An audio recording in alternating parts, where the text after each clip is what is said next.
أشهد أن لا إله إلا الله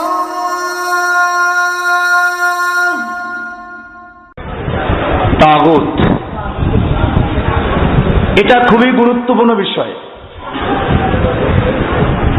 কোরআনে এই তাগুত শব্দটা 8টা জায়গায় স্থান পেয়েছে। এছাড়া ক্রিয়া শব্দ দিয়ে অনেক জায়গায় এসেছে। ইযহাব ইলা ফিরআউনা ইন্নাহু তাগা, আল্লাহ তাতগাও, এরকম অনেকগুলো আয়াত আছে। আপনারা জানেন ইসলামের মূল ভিত্তি ঈমান। ঈমানের বিনা কয়টা?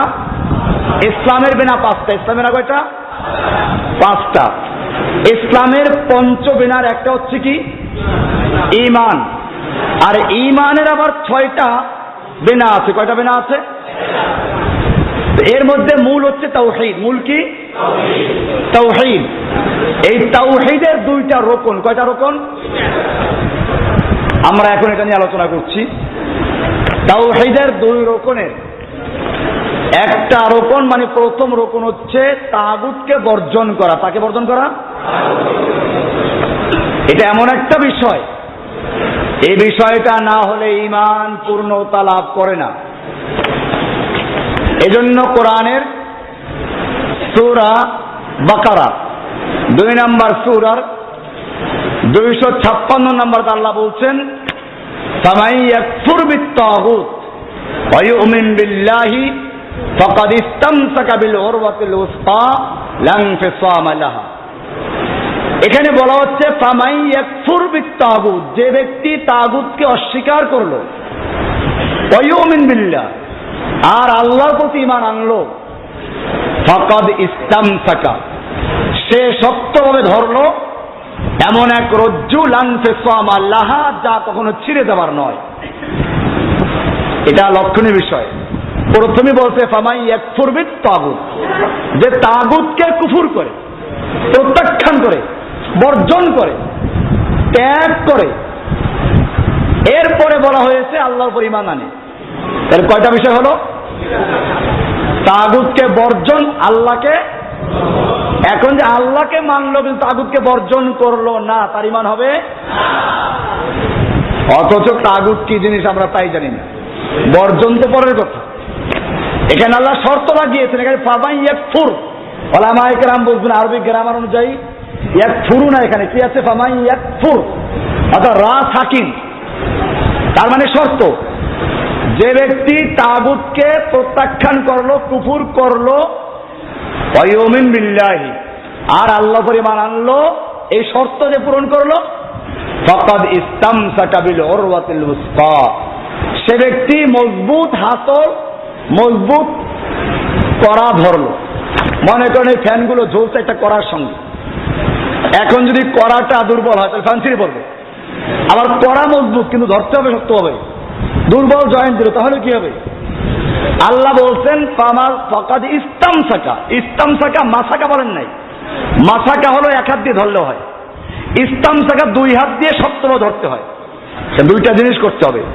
ফামান ইয়াকফুর বিত-তাগুত, যে তাগুতকে প্রত্যাখ্যান করলো, এরপরে ওয়া ইউমিন বিল্লাহি, আল্লাহর উপর ঈমান আনলো, ফাকাদ ইসতামসাকা, নিশ্চয়ই সে শক্তভাবে ধারণ করলো, বিল উরওয়াতিল উসকা, মজবুত হাতল, শক্ত রশি, লা ইনফিসামা লাহা, যা কখনো ছিঁড়ে দেবার নয়, আর কখনো ছিঁড়বে না।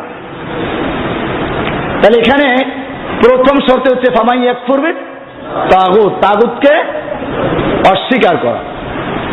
এই আয়াতে এরকম বলা হয়েছে। আর এক আয়াতে আল্লাহ তাআলা বলছেন যে এটা সব নবীদের কি বলা ছিল? সূরা নাহল 16 নম্বর সূরার 36 নম্বর আল্লাহ তাআলা বলছেন, ওয়ালাকাদ বাআসনা ফি কুল্লি উম্মাতির রাসূলা আন ইবুদুল্লাহা ওয়াজতানিবুত তাগুত।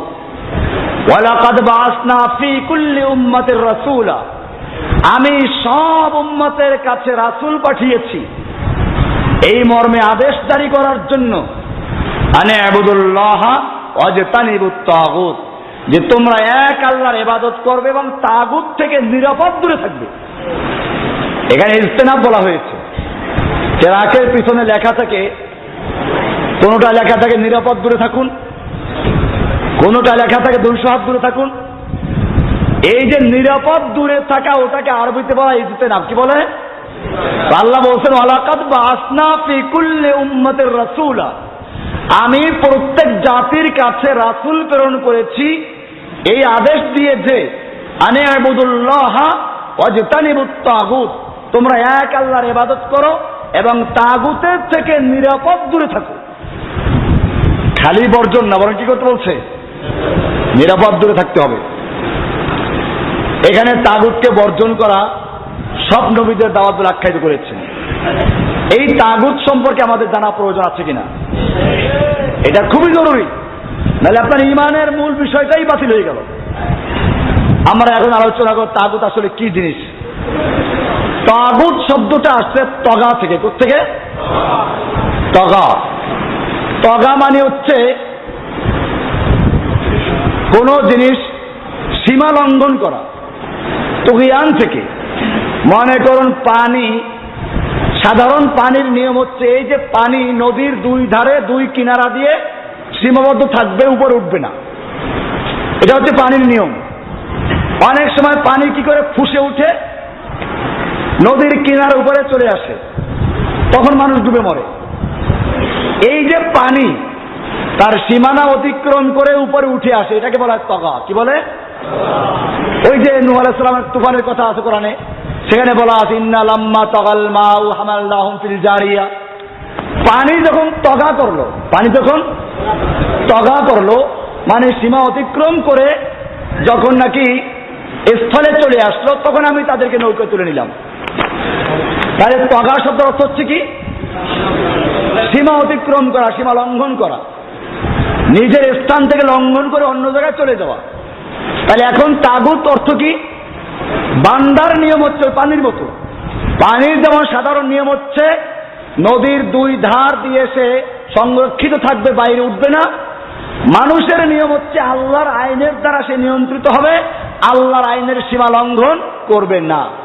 ওই পানি যেরকম তার নিয়ম ভঙ্গ করে নদীর কিনারার উপরে চলে যায়, ঠিক এরকম মানুষও কোন কোন ক্ষেত্রে আল্লাহর আইনকে অমান্য করে নিজে আল্লাহর বান্দার পরিবর্তে আল্লাহর আসনে গিয়ে বসে পড়ে। এটা হলো তাগুত। এটার নাম কি? তাগুত। তাহলে আমরা তাগুত বুঝলাম যে তাগুত হচ্ছে যে আল্লাহর বান্দা হওয়ার পরিবর্তে সোজা কথা নিজে রব হয়ে যায়। কি হয়ে যায়? মানুষ আসলে কি? আল্লাহর বান্দা, আল্লাহর গোলাম, আল্লাহর দাস, দাসত্ব করবে। এই দাসত্বের সীমানা অতিক্রম করে যখন নিজে রব হয়ে যায়, তখন সে কি হয়ে যায়? তাহলে এক কথা আমরা বলতে পারি, আল্লাহর পরিবর্তে যাদের ইবাদত করা হয়, আনুগত্য করা হয়, চাই সে কোনো ব্যক্তি হোক, মুর্দার হোক, পীর হোক, মাজার হোক, দল হোক, জনক হোক, ঘোষক হোক, সবগুলো কি? আল্লাহর পরিবর্তে মানে উবিদা বিগাইরিল্লাহ, আল্লাহর পরিবর্তে যার আনুগত্য করা হয় সেই কি? অর্থাৎ মানুষ যখন নিজে আব্দিয়ত, নিজের দাসত্বের সীমানা অতিক্রম, নিজের দাসত্ব নেয়, কি নেয়? নিজের দাসত্ব, তখন সে কি হয়ে যায়? তাগুত হয়ে যায়। কোরআনের সূরা তওবা 9 নম্বর সূরার 31 নম্বরে বলা হয়েছে ইত্তাখাযু আহবারাহুম ওয়া রুহবানাহুম আরবাবাম মিন দুনিল্লাহি, যে তারা অর্থাৎ ইহুদি খ্রিস্টানেরা নিজেদের আহবার এবং রুহবানদেরকে, পীর বুজুর্গদেরকে আল্লাহর পরিবর্তে রব বানিয়েছিল। কি বানিয়েছিল? রব বানিয়েছে। এটা ব্যাখ্যা বলেছিলাম যে তারা তো রব বানায় নাই। আদি ইবনে হাতেম হাদিস বলেছিলাম যে আদি ইবনে হাতেম আল্লাহর রাসূলের কাছে প্রশ্ন করলো, আমরা তো আমাদের আলে বুজুর্গদেরকে, পীরদেরকে আল্লাহর পরিবর্তে রব বানাইনি। আল্লাহ রাসূল সাল্লাল্লাহু আলাইহি ওয়াসাল্লাম বলেন, আচ্ছা বলো, তারা যদি কোনো জিকির, আজকার, তাসবিহ, তাহলিল, ওজিফা, ইবাদত, আইন তৈরি করে দেয়, তোমরা তা মানো কিনা? তা তো মানি। এই কাজটা তো হচ্ছে আল্লাহর। শরিয়া তৈরি করে দিবে কে? আইন দেওয়ার মালিক কে? তোমরা যখন আল্লাহর আইনের পরিবর্তে অন্য কেউ আইন তৈরি করে দিতাম মানো, তাই তো আল্লাহর পরিবর্তে এদেরকে রব বানানো হলো। তাহলে আল্লাহর পরিবর্তে যাদের আনুগত্য করা হয়, যাদের দাসত্ব করা হয়, সেই লোকগুলোই হচ্ছে কি তাগুত। এখন যে আল্লাহর পরিবর্তে কোনো মাজারের ইবাদত করা হয়, তাহলে সে মাজার হলাই কি তাগুত। এরকম যদি কোনো শাসকের আনুগত্য আল্লাহর পরিবর্তে আল্লাহর হুকুম না মেনে কোন শাসক, কোন নেতা নেত্রীর হুকুম মানা হয়, তাহলে সেই নেতা নেত্রী কি হয়ে যাবে? তাগুত হয়ে যাবে। এরকম ভাবে আল্লাহর বিধান না মেনে অন্য যার বিধান মানা হয় সে কি হবে? এটা আমরা তাগুতের অর্থ বুঝলাম।